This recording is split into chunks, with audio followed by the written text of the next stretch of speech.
Want to instantly boost your WordPress blog posts with the power of customer trust? Let's dive into how to embed your stellar Trustpilot reviews directly into your blog. Step by step. First, log into your WordPress dashboard. Navigate to the Plugins section and click Add New. In the search bar, type Trustpilot. Locate the official Trustpilot reviews plugin and click Install Now.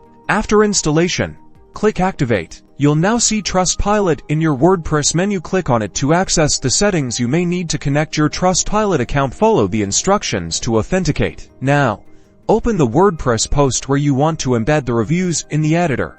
Look for the Trustbox icon or block. This might be located in your toolbar or within the block editor if you are using Gutenberg. Click the Trustbox icon or add the block and choose the Trustbox layout that best suits your content. You'll see options for different designs and review displays. Customize the Trustbox to your liking and click Insert or Embed. Voila! Your Trustpilot reviews are now embedded in your WordPress post.